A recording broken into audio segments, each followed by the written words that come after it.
Bien, continuando con nuestro programa, se presentará ahora la mesa de diálogo Industria y Gobierno. Voy a ceder el micrófono al maestro Enrique Aguilar Rodríguez, expresidente nacional del IMIC, quien fungirá como moderador. Buenas tardes a todos. Sí, buenas tardes a todos. Como siempre pasa en estos eventos tan interesantes, tan reflexivos para el auditorio y tan digamos, que nos hacen pensar tanto, el tiempo se va. Yo no he visto ningún foro con un tema de esta calidad en el que el tiempo alcance, ¿no? Entonces el lugar común es de que tengamos siempre restricciones de tiempo. Esta discusión estaba programada para 2 horas, desgraciadamente se nos recorta el tiempo, tenemos 1:30, pero yo creo que si le damos agilidad y si nuestros ponentes nos ayudan a tener respuestas concretas, muy objetivas, muy estratégicas, podemos agilizar esta mesa, que desde luego es muy importante porque, como vimos en la mañana, la participación de quienes van a hacer el cómo es fundamental, ¿no? Yo entiendo la parte, me queda de la mañana, que está la parte del fundamento teórico, el establecimiento de la teoría, el establecimiento de las necesidades, del conocimiento del tema del cambio climático. Eso creo que quedó espléndidamente establecido por el doctor Molina. Tuvimos también la visión de los organismos reguladores, que en esencia es lo que va a suceder. Van a regular las emisiones, van a regular el mercado de carbón si eventualmente se da, y van a dar las guías para que este mercado tenga un juego limpio, un fair play, ¿no? Pero falta, yo creo, y eso es lo que va a pasar en esta mesa, lo más importante. ¿Quiénes van a hacer el trabajo? ¿Quiénes tienen en sus hombros las empresas productivas que, desde luego, como primer elemento tienen la obtención de beneficios económicos? Ese es el principio de la empresa, y que se enfrentan a este tipo de restricciones, que después de la plática del doctor Molina vemos que no son restricciones, es realmente, ni siquiera es un problema ético, diría yo, no es la búsqueda del bien común, yo diría más allá, es la búsqueda, como se mencionaba, del mal menor quizá, ¿no? El mal menor quizá sea que se tenga que encarecer los costos de producción, la industria de manufactura va a sufrir, pero es un costo menor, porque finalmente eso se endosará a los usuarios finales, ¿no? A quienes consumen los productos de manufactura, pero eso tiene un beneficio global que al final en la ecuación cero sale ganando siempre el que introduzcamos este tipo de medidas. Pero bueno, yo no soy quien lo va a definir, nada más que hacer una introducción de 2 minutos, esa necedad que tenemos los ingenieros químicos de pensar como ingenieros químicos, que no nos la podemos quitar a veces ni en casa. Mi esposa siempre me critica por eso, pero quiero hacer una rápida reflexión. La reflexión creo que es el tema que nos trae aquí es el cambio climático, pero la causa del cambio climático, que son las emisiones. Y como ingeniero químico entendemos y sabemos que el ser humano en este momento ha preferido, por una serie de razones, ni siquiera preferido, sino que ha sucedido, que los generadores de energía primaria son los combustibles fósiles. Y en la escuela, en los primeros semestres, nos enseñaron que el calor es la fuente primaria con la que se genera movimiento, y con el movimiento pues se genera energía eléctrica y otro tipo de... se transforma la materia prima, etc., ¿no? Y entonces, la fuente de calor que nos hemos dado como fundamental son los combustibles fósiles. Eso es lo que buscamos. Nosotros, cuando tenemos nafta o tenemos diésel o tenemos gasolina, no estamos buscando producir gasolina, estamos buscando producir una fuente de calor confiable, dúctil, manejable, con propiedades físico-químicas que satisfagan las necesidades de la industria. Pero también como ingeniero químico me enseñaron, y podría resumir la segunda ley de la termodinámica como que nada es gratis. De tal manera que para producir esas fuentes de calor tenemos que pagar con producción de emisiones, que no son deseables, pero son inevitables porque son productos de la combustión, que es el fenómeno que genera el calor. Y bueno, eso ya en la práctica se traduce en calderas, se traduce en turbinas, se traduce en cambiadores de calor y todo lo que nosotros conocemos. Bueno, esta introducción sirva para entender que estamos ante algo inevitable, que es producir energía, y que lo inevitable es producir basura, y que esa basura nos está dando los problemas climáticos que en forma tan formidable y tan sencilla nos explicaron esta mañana. Pero bueno, esa introducción sirva entonces para ver ahora esto que parece teoría, cómo se traduce en la práctica. Y la práctica pues la tienen los señores que nos acompañan, que quiero presentar. Quiero iniciar presentando al ingeniero Luis García Crispín, coordinador técnico de la Asociación de Desarrollo Sustentable de Pemex.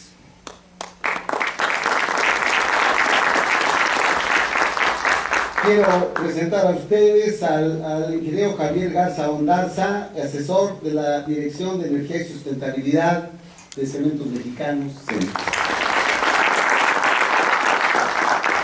Al ingeniero Eric Gamarra Alicedo, ingeniero químico, que es actualmente gerente técnico de Smurfit, Cartón y Papel de México S.A. El señor Martín Muñoz Sánchez, responsable de referencias del Consejo Regulador del Tequila. Me salté a mi amigo Manuel Enrique Spoy, ingeniero mecánico y eléctrico de la Universidad Nacional Autónoma de México y vicepresidente de la Asociación Mexicana de Tecnólogos Acetareros. Y finalmente al doctor Gustavo Sosa Iglesias, especialista ambiental, y aquí no tengo que decir, uno de las gentes con mayor prestigio y profundidad en el análisis de los temas ambientales, experto del Instituto Mexicano del Petróleo. Y bueno, en este tipo de mesas creo que es clave tener lo que llamamos preguntas de enfoque, que pudieran ser primero comunes a todos los integrantes de la mesa, y después podríamos ya ir viendo particularidades de cada uno de los sectores. Yo quisiera iniciar con una pregunta de enfoque para todos ustedes. Bueno, hemos oído que es necesario ya la implementación, hay un programa de corto tiempo, me refiero en el sector industrial, un programa de 10 años, un programa 2020-2030 es apenas razonable para introducir mejoras a los sistemas operativos.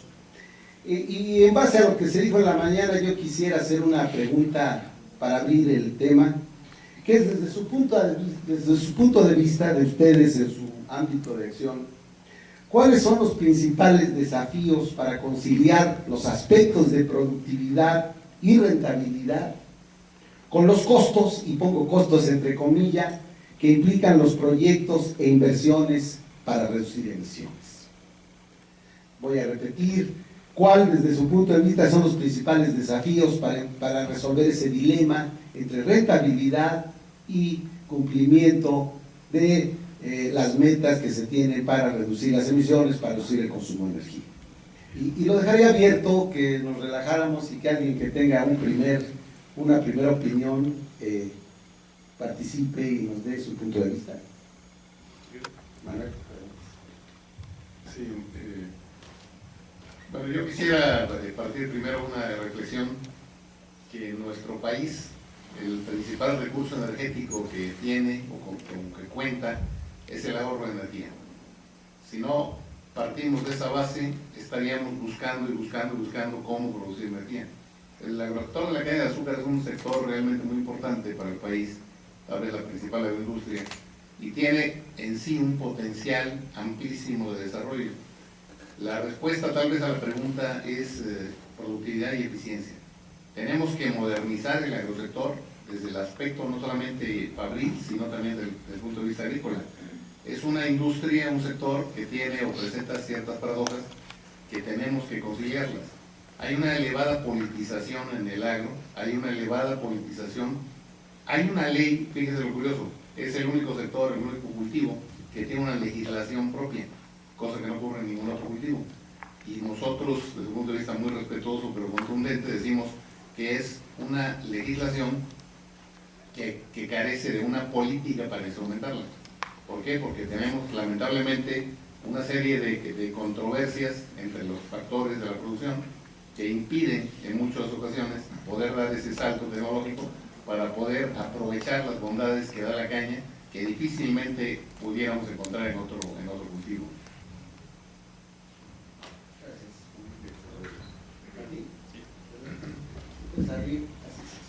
Gracias. Bueno, antes que nada agradecerles la invitación a participar en este foro y a compartirles un poquito de la experiencia de lo que ha sido para la cadena Agave Tequila, la cual representamos en esta ocasión, el poder entrar en este ámbito de temas de sustentabilidad. La verdad es que somos una industria que por definición tenemos una denominación de origen, y que por definición esta denominación de origen nos debemos a los factores naturales y humanos que dan esas características a los productos. Partiendo de ese principio estamos totalmente relacionados y debemos estar nosotros obligados a llevar a cabo prácticas sustentables si es que queremos que nuestra agroindustria perdure en el tiempo. Somos una de las marcas país, creo yo, más importantes que tenemos hoy en día en México.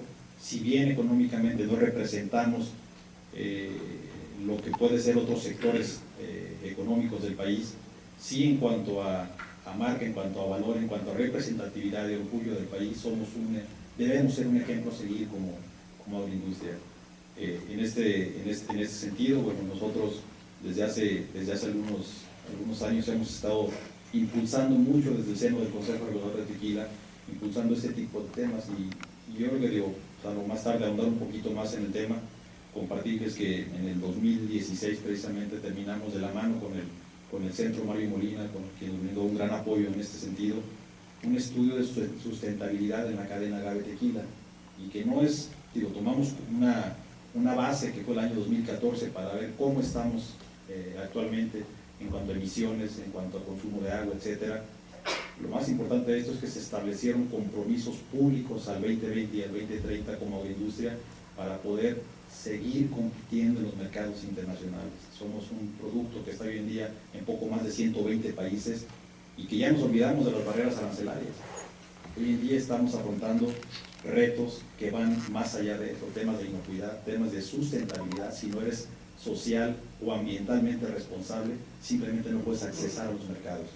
Pues con esa mentalidad, la cadena Agave Tequila ha venido ahora transformando con un recambio generacional, inclusive en la propia industria, y afrontando retos que nos ponen sin duda como un ejemplo de industria que podamos, esperemos en corto tiempo, tener los resultados que estamos esperando. Gracias.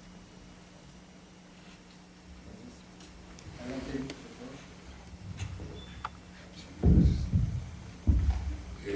Buenos días. Quisiera yo hablar a nombre de la industria del papel. Hace unos días tuvimos una reunión de la Cámara del Papel, el Comité de Medio Ambiente de la Cámara del Papel, para discutir estos temas del mercado del carbono y el cambio climático. Y me gustó mucho el comentario de uno de los ingenieros de una de las empresas que estaba ahí, que dijo: si todas estas medidas y todas estas acciones que se pretenden tuvieran retorno económico, ya las hubiéramos hecho. Es una realidad.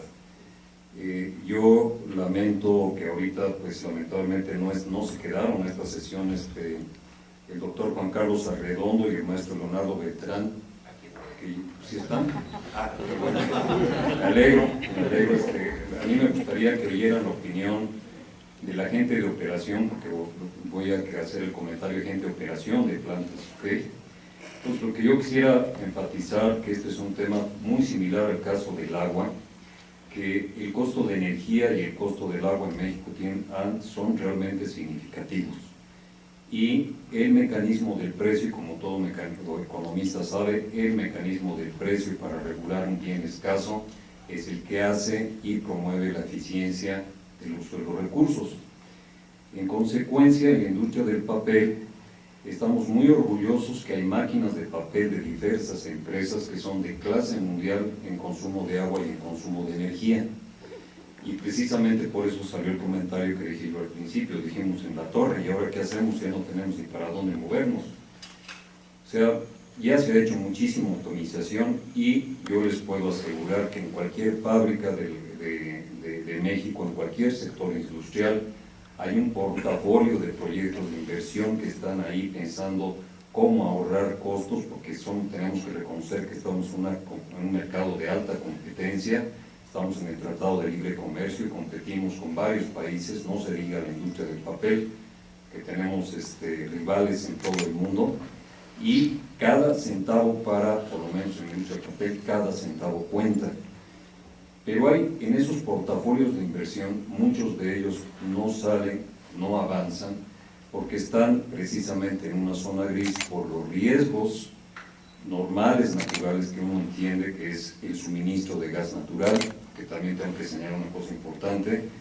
La industria del papel toda prácticamente ya se ha cambiado a gas natural, no estamos operando con combustibles fósiles, combustorio, diésel, etcétera, etcétera. Y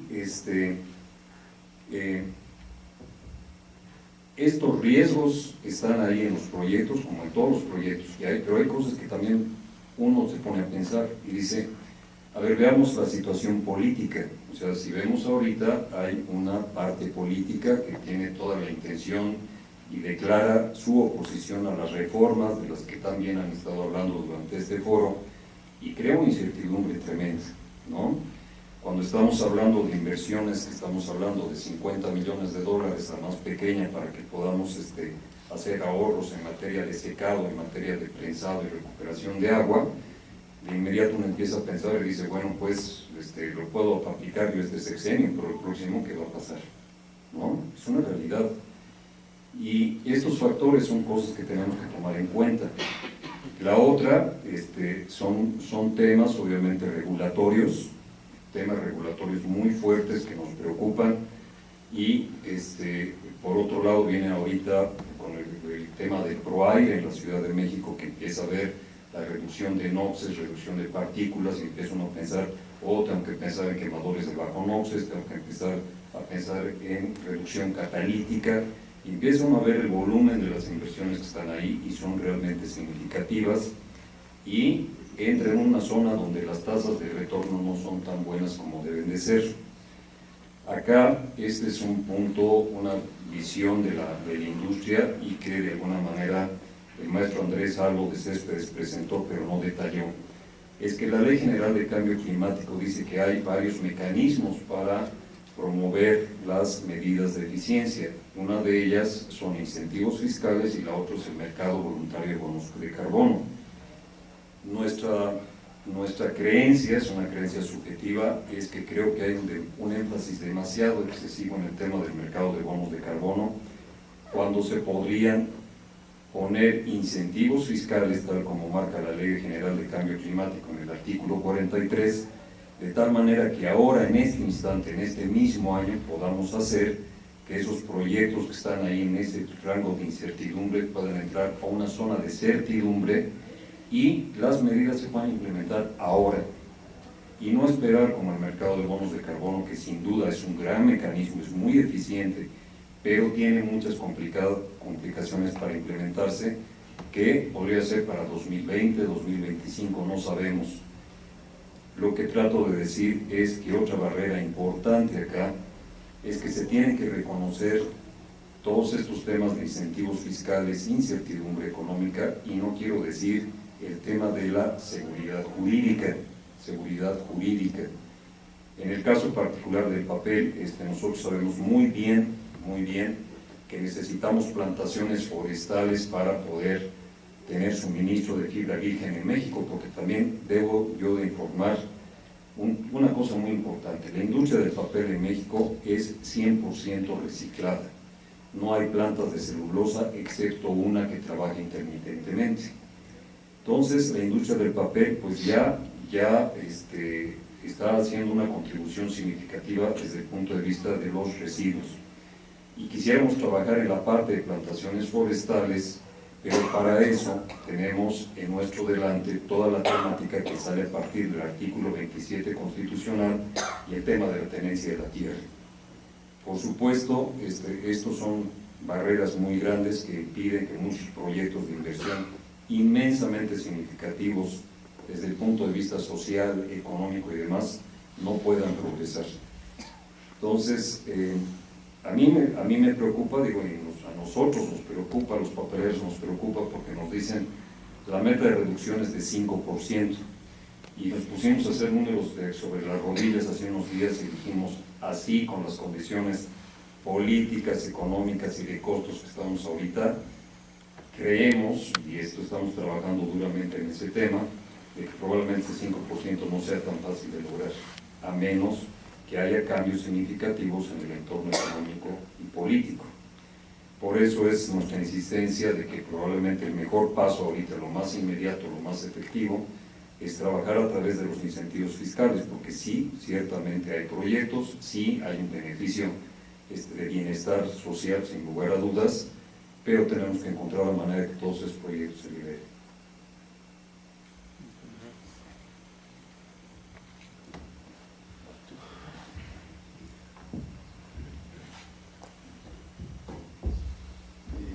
A mí me gustaría retomar este concepto de sustentabilidad que el compañero estaba un poco expresando, ¿no? Y su connotación de la posibilidad de operar en el largo plazo.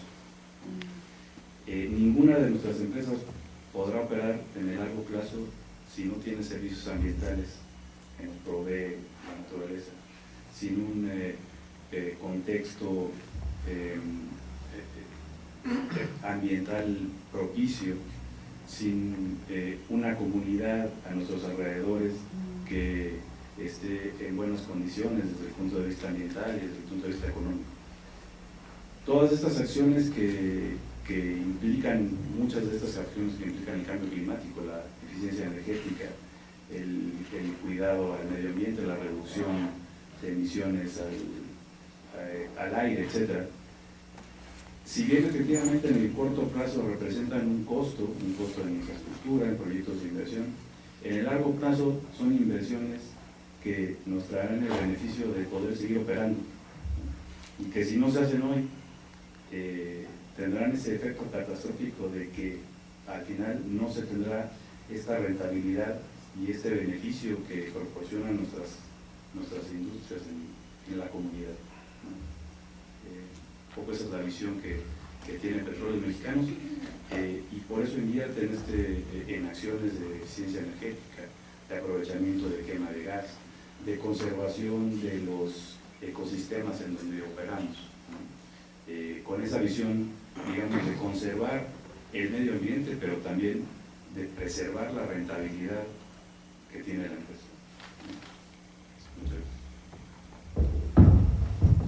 Buenas tardes, mi nombre es Javier Gás, estoy representando a la industria del cemento. No soy ingeniero químico, soy ingeniero industrial, pero mi esposa es ingeniero químico, es que me soy ingeniero químico por convicción.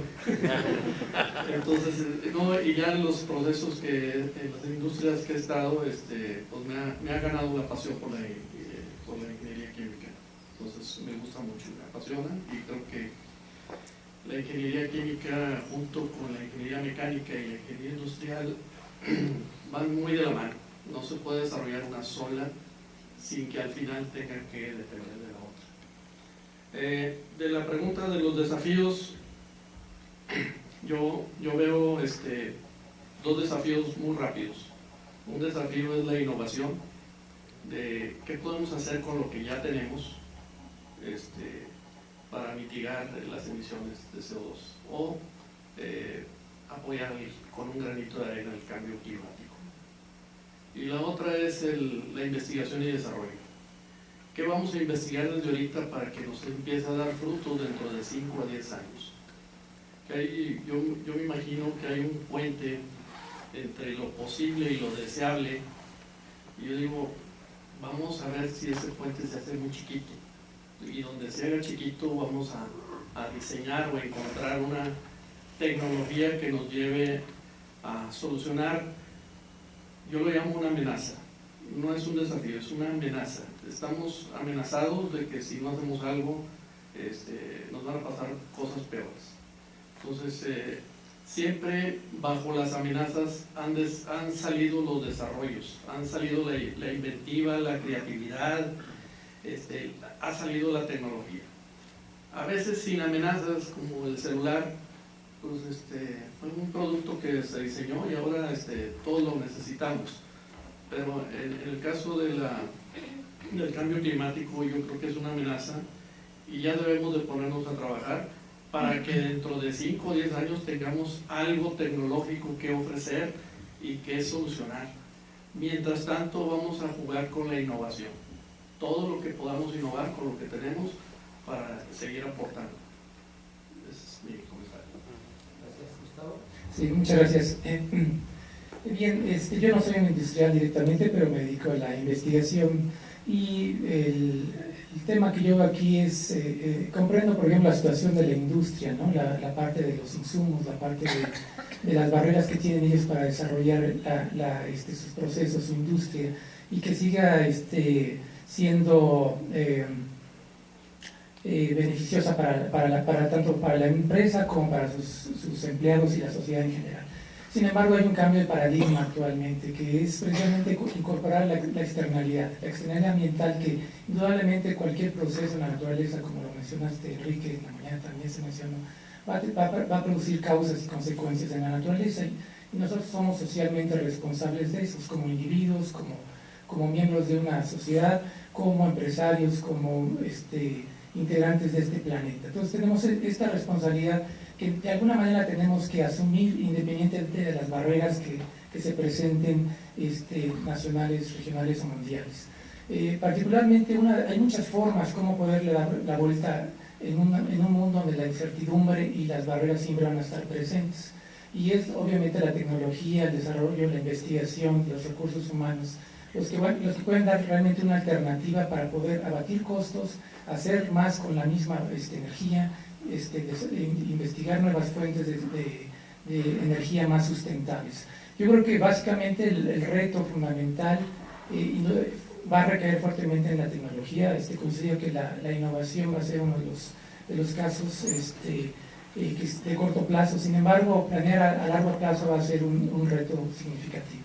Lo otro es pensar los procesos como un análisis de ciclo de vida, no solo pensarlo con mi proceso. Mi proceso tiene tales insumos, tales productos y genero una serie de residuos que me encargo, yo le pago a la empresa para que me los disponga de la mejor manera. Sin embargo, si pensamos como ciclo de vida, desde los insumos, cuál es la fuente de mis insumos y dónde van a parar mis residuos finales y mi usuario final, cómo se va a ver beneficiado, es donde realmente podemos hacer diferencia. Ese es cambiar de paradigma actualmente y realmente incorporar la idea de incorporar la externalidad a los procesos.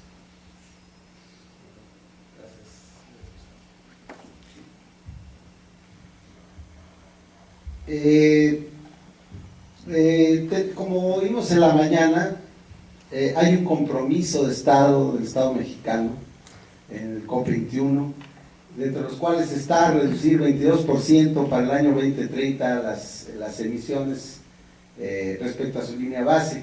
Esto equivale a cerca de 200 millones de toneladas de CO2 equivalentes.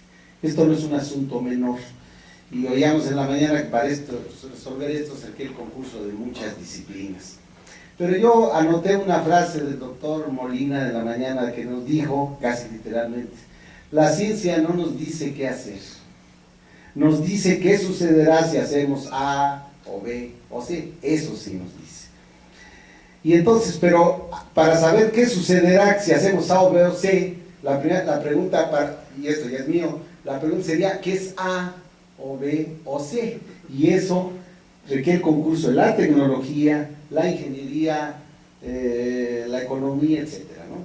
Bien, en ese sentido entonces preparamos una pregunta de que ¿qué acciones específicas, como carta a los Santos Reyes, qué proyecto dentro de su ámbito de acción creen ustedes que si se ejecuta tendría un mayor impacto en términos de reducción de emisiones? Si ese proyecto está en la cabeza de ustedes, si está en fase de planeación o si está en fase de ejecución.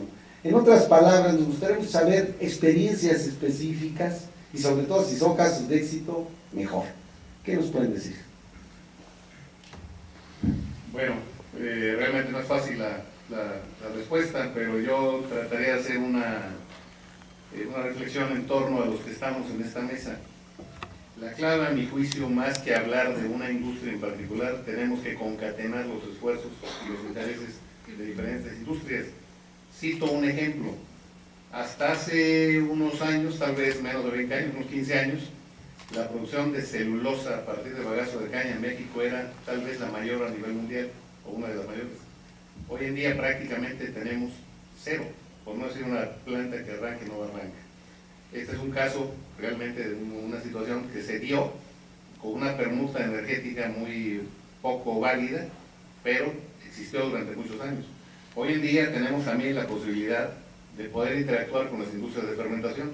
O sea, la industria de la caña de azúcar genera no solamente el carbohidrato esencial, la sacarosa, sino también genera mieles intermedias y finales que pueden servir, porque de hecho sirven en gran parte para usar como industria de fermentación. No quiero hablar del tequila porque algo hay de eso, pero en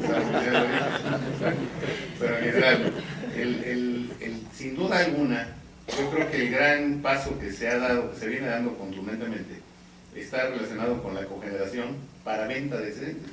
Porque hay que entender que todos los ingenios cogeneramos, pero para consumo interno, energía térmica y energía mecánica y eléctrica. Pero desde el punto de vista de generar para vender excedentes de electricidad, hoy en día de los 51 ingenios que están operando con el que operaron la última zafra, prácticamente 6 ya están en esa liga. Y cerca de 10 tienen plantas ya que en cualquier momento pudieran entrar. Evidentemente que aquí hay un componente que viene a ser el aspecto de política energética, que ha venido superando, debo reconocerlo, pero primeramente la estacionalidad con la que se da la producción de azúcar, la molienda de la caña, impedía que fuéramos suministradores continuos y había regulaciones de parte de la autoridad en el sentido de no hacerlo. Además, como ustedes comprenderán, la zafra que dura 6-7 meses, cualquier inversión tendría que duplicarse su recuperación en el tiempo porque nada más trabajaría durante la zafra. Ahí es donde tendríamos que evaluar perfectamente el inventario nacional de posibles o potenciales recursos agrícolas, cuáles pudieran ser usados más allá del tiempo de zafra para poder prolongar la operación de las plantas generadoras de electricidad. Pero yo sí insisto mucho en volver a pensar y reflexionar en la importancia que tendría la promoción de cadenas productivas, concretamente celulosa, la generación de electricidad, incluso al carecer de bagazo para generar electricidad en el propio ingenio de energía térmica, tendríamos necesariamente que acudir a Pemex. ¿Para qué? Para el gas. Pues tendríamos que buscar esa interacción para que a través de proyectos concatenados pudiéramos presentar soluciones objetivas económicamente viables. Y un aspecto importante para desmitificar algo que también tiene un gran potencial dentro del sector, que es la producción de etanol o alcohol carburante. Se viene hablando hace muchísimos años. Lamentablemente hoy en México no hay condiciones económicas para poder llevar adelante un proyecto de etanol en gran escala. Tendríamos, sí, la posibilidad, si el señor del norte, ese que se opone o que no cree en el cambio climático, sigue con sus políticas de frenar los acuerdos comerciales, estaríamos ante una situación en la cual nosotros tendríamos una ventaja en el sentido de no recibir fructosa de maíz, que también tiene otro componente que no es el tema, pero creo que es importante señalarlo. Pues creo que el sector de la industria de la caña de azúcar tendría una gran potencialidad de opciones con un esquema de desarrollo integral para la explotación integral y racional de la caña de azúcar. Entonces cito esto rápidamente.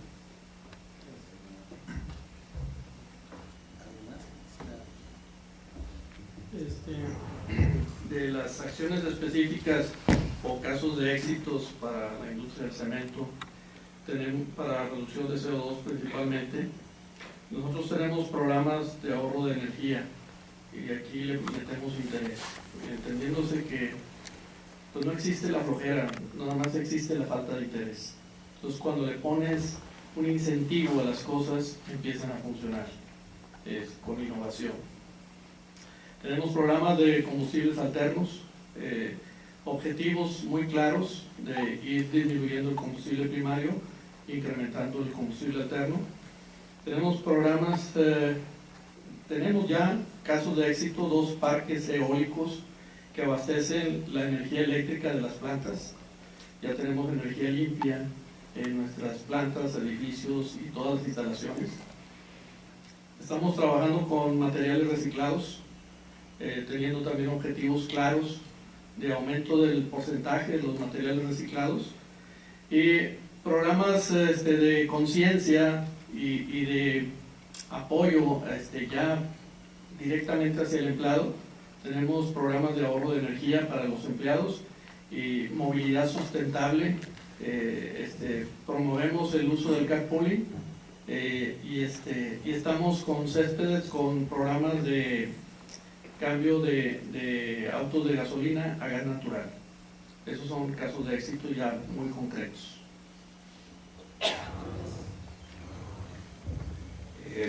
El incremento de la participación de las energías renovables en la matriz energética sin duda es la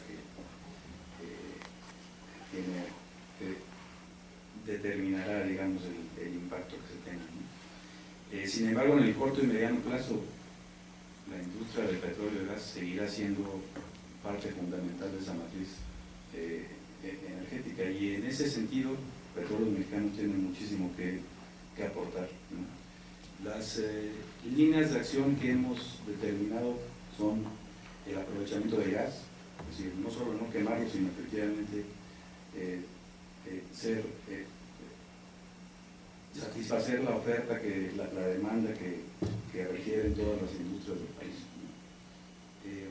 El apoyo a la cogeneración, la utilización de la energía que usan nuestros procesos para producir electricidad y utilizarla, dejando de comprar a la Comisión Federal de Electricidad. Sin duda, la búsqueda de proyectos de eficiencia energética que nos permitan producir igual o más, pero con menos energía. La conservación de la biodiversidad en donde operamos, un poco regresando a lo que decía al principio, y poder tener la oportunidad de seguir utilizando los servicios ambientales que requiere Petróleos Mexicanos para operar, ¿no? Son de las iniciativas que Petróleos Mexicanos apoya y que no solo ya se hacen en cultura de Petróleos Mexicanos, sino que además se trata de terminar en las decisiones de negocio,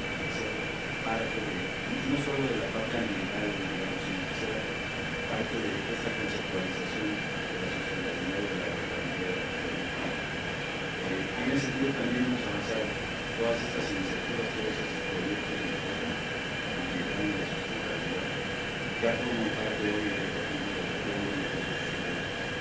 No es solo una parte que está afectando el todo de la cultura que queremos conocer, que va a determinar el futuro de la empresa.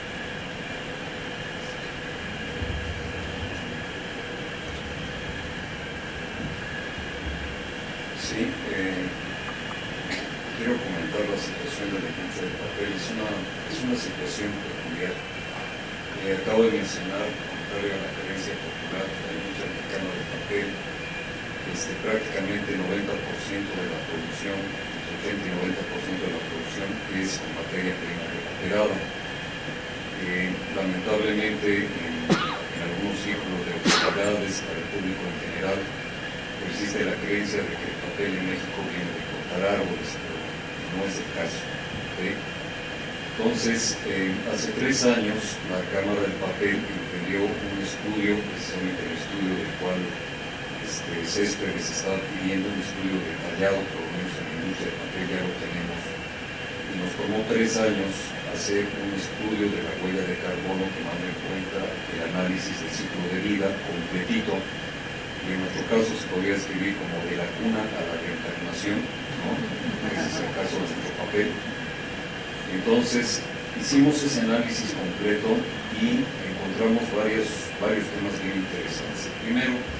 Primero teníamos una hipótesis muy grande, o sea, si el papel se echa al basurero, y se queda en un relleno sanitario. Al descomponerse el papel va a generar metano. Entonces, como saben, el metano tiene propiedades muchas veces mayores a las del CO2 o del dióxido de carbono en materia de cambio climático. Entonces, el tema que tratamos de investigar en la industria del papel era qué tan grande era ese efecto de emisión del metano en papel que se queda en el relleno sanitario, en lugar de ser recuperado y que volviera a entrar como materia prima recuperada a fabricar más papel.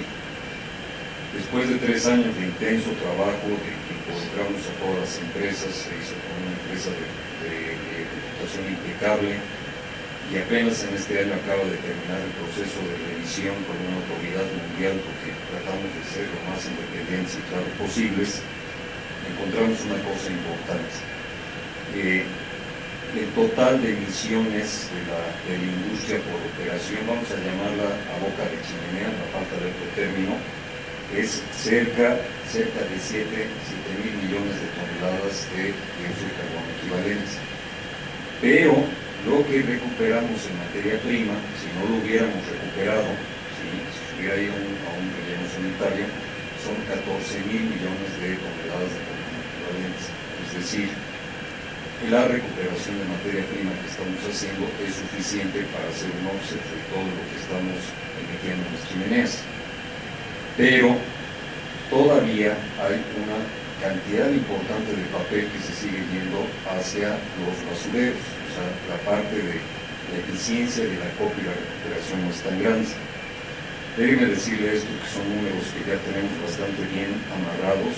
Del 100% del total de papel que se utiliza, que se dispone, ¿sí?, el 70% puede ser recuperado. El 30% que no puede ser recuperado es porque una buena parte son papeles higiénicos que se van por su misma naturaleza, no pueden ser recuperados de ese tipo de familias. Otra parte se va a papeles de uso permanente, como son archivos, artesanías y un montón de usos en los cuales el papel se queda por muchos años. Y otra parte muy importante se va a rellenos sanitarios que se quedan en poblaciones pequeñas en las cuales las redes de logística de recuperación no han llegado. Entonces, en este momento la industria mexicana del papel, el 70% que se puede recuperar está recuperando casi el 55%. ¿Sí? Creemos factible que podemos llegar a 65%, parece una buena meta para que podamos alcanzar, estamos muy cerca y estamos muy orgullosos de que a nivel mundial somos de los principales países que recuperamos materia prima. Pero para alcanzar esta meta del 65%, 60-65%, hemos creado los planes de manejo de residuos y esta es una parte bien importante que quiero insistir. La posición de la industria del papel siempre en todos los casos ha sido que el enfoque debe de ser integral entre residuos, aire y agua. O sea, las tres cosas son tres aspectos de un mismo que deben ser tomados en cuenta para poder tomar decisiones técnicas y de política económica apropiadas. En el caso de nosotros, claramente, la parte de emisión de metano queda estrictamente relacionada con la parte de residuos y rellenos sanitarios, que aparte saben que en México ya no hay rellenos sanitarios, nos estamos ahogando en basura literalmente. Entonces, la Cámara del Papel ha emprendido un programa de convencimiento y trabajo fuerte con organismos gubernamentales, estatales, municipales, empresas, para poder incrementar ese acopio que no solamente es nuestra materia prima, ya nos queda muy claro que si dejamos que se quede en un basurero, seguramente va a ser un contribuyente muy importante al cambio climático. Entonces, estos datos que estoy dando yo ya son números ya bastante bien soportados en nuestro estudio de la industria del papel, que muy pronto publicaremos, nos faltan nada más unos ciertos detalles que vamos a arreglar. Y el otro tema que nos pusimos a consultar, que es un tema mayor, es una cuestión de supervivencia en la industria del papel en México, son las plantaciones técnicas forestales. La fibra celulosa no se puede reciclar indefinidamente, o sea, deberá 4 o 5 veces y finalmente se deshace y queda hecha polvo, o sea, queda hecho material coloidal. El tema es que tiene que estar entrando materia virgen nueva como make-up para renovar el sistema. Y eso está entrando a través de importaciones de fibra larga de material recuperado de Estados Unidos que tiene fibra virgen. Algunas empresas necesariamente tienen que utilizar fibra virgen, como en el caso de productos higiénicos que a fuerza tienen que utilizarse celulosa. Entonces, un tema importante de supervivencia para la industria mexicana del papel es la disponibilidad de acceso a materia prima virgen.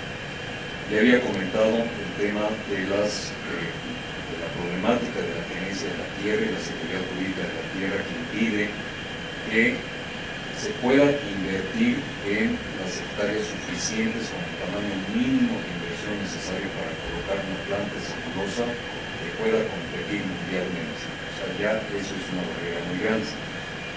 Pero nos pusimos un poco a soñar y dijimos cuál es el escenario futuro. Y lo que encontramos es una cosa muy interesante. Vamos a suponer que se alinean y se resuelven todos los problemas políticos, se puede resolver el problema de la tenencia de la tierra, el problema de seguridad jurídica, el problema del ejido. No son temas de este tema, de este foro que vamos a platicar. Vamos a suponer que ya podemos invertir en plantaciones técnicas forestales y con el estudio que acabamos de hacer podemos decir que el futuro de la industria mexicana en papel es que 40% de la producción total de fibra en México podría hacerse con celulosa, ¿sí? Celulosa hecha en México. 60% todavía sería hecho con fibra recuperada, y eso considerando las tasas de crecimiento de la industria que en los últimos 2 años hemos estado creciendo al 7% anual, estamos creciendo impresionantemente. Entonces, este es un tema bien importante. Sabemos que en el futuro podríamos tener 40% de celulosa, 60% de materia prima recuperada, pero nuestras emisiones totales, considerando la absorción de bosques, etcétera, serían de 6.000 millones de toneladas de carbono equivalentes. Si la compara con las cifras que mencionaba hace unos momentos, solamente la parte chimenea en este momento de 6.000 millones de toneladas, realmente la contribución es importante. Entonces, si uno compara los resultados en materia de cambio climático por la parte de acopio y la parte de plantaciones técnicas forestales son inmensas, diríamos que son el 90% de lo que se puede hacer con respecto a un 10% de lo que podemos hacer ahorita a nivel de operación, precisamente porque yo comenté anteriormente de que ya hay muchas fábricas que están operando con un benchmark mundial que es un clase mundial de consumo de energía. Entonces, lo que quiero enfatizar ahorita, el enfoque de toda la industria del papel es a recuperar más papel. Ojalá todos pudieran entender que no solamente es una cuestión de desperdicio, sino también de cambio climático, recuperar más papel. Es un esfuerzo que cada empresa está haciendo con niveles de logística impresionantemente buenas y muy eficientes, pero esa es una acción primaria que se está haciendo ahorita y que se está llevando a cabo, y que necesitamos involucrar más al sector gubernamental para que nos ayude a llegar hasta las poblaciones pequeñas, donde ya no podemos llegar a recoger todo el papel que se está generando ahí. Y la segunda acción, sin lugar a dudas, perdón que insista Esther con la misma cantaleta, es necesitamos bosques. México necesita bosques. Estados con problemas sociales muy graves, Michoacán, Guerrero, podrían estar ahorita disfrutando de una riqueza forestal enorme que podría generar cantidades de empleo enormes y que podrían revertir la situación social que todos conocemos que está pasando ahorita. Entonces, es un comentario muy rápido de todo lo que podemos hacer, ¿no? Sí, gracias. Bueno, importante señalar que aquí en la mesa hemos estado hablando se han tocado algunos temas que son fundamentales para establecer cuáles son las prioridades, los proyectos que cada una de las industrias tienen en el horizonte. Y hemos hablado de temas de innovación, hemos hablado de temas de eficiencia, temas de viabilidad económica, que es un punto muy importante a considerar en los proyectos. El doctor Molina lo comentó, ya estaba insistiendo mucho en el tema de que las acciones que se tomen en pro del medio ambiente no necesariamente tienen que ser que no sean económicamente viables, al contrario, deben ser económicamente viables. En la cadena agave tequila, de los últimos, al menos yo tengo apenas 15 años trabajando en el mundo del tequila y no se me ha hecho vicio todavía. 15 años ha estado sobre la mesa todavía un reto tecnológico para el sector, específicamente hablando del tema de las aguas residuales, el caso de las vinazas tequileras y del bagazo de agave también, los residuos sólidos. ¿Por qué digo que está todavía sobre la mesa como un pendiente? Porque sabemos que hay alternativas, sabemos que hay algunas propuestas de solución, y es muy común, aquí estamos entre puros ingenieros químicos, y se dice que en ingeniería todo es posible. ¿A qué costo? Bueno, pues ahí es lo que marca la diferencia. Porque digo, a menos en lo personal, a mí que me ha tocado evaluar muchos proyectos en cuanto a alternativas de tratamiento de vinazas, pues ha llegado de todo, de todas partes del mundo. Todo el mundo ha querido tirarle a la solución de las vinazas tequileras. Sabemos que hay alternativas con el tema de las vinazas también, de la producción de alcohol de caña. Son vinazas completamente diferentes, es un monstruito completamente diferente. Y que esto nos ha llevado a que hoy en día, digo, somos una industria que está comprendida por 148 empresas tequileras certificadas que operan actualmente, de las cuales 120 son empresas micro y pequeñas. Si bien estas empresas micro y pequeñas no representan el gran volumen de producción de tequila anual que tenemos, que hoy en día, en el 2006, lo cerramos con 273 millones de litros de tequila producidos, de los cuales exportamos 196 millones de litros. El grosor del volumen de tequila que se produce, pues, se concentra quizá en las empresas grandes y medianas. Hablamos quizá del 90% de la producción está en estas empresas. No obstante, cualquier empresa, por pequeña que sea, sigue siendo muy representativa. Cuando sale un reportaje de una empresa que está tirando vinazas o que está tirando el bagazo de la producción de tequila, pues la nota que sale es el tequila está contaminando y le afecta tanto al más pequeño como al más grande de la industria tequilera. Pues en esas ideas también las alternativas que hemos estado evaluando no han sido económicamente viables para todo nuestro universo de empresas. Hoy en día, una planta de tratamiento de vinazas, una fábrica de tequila importante, andamos hablando de $10 millones para una planta de tratamiento de vinazas.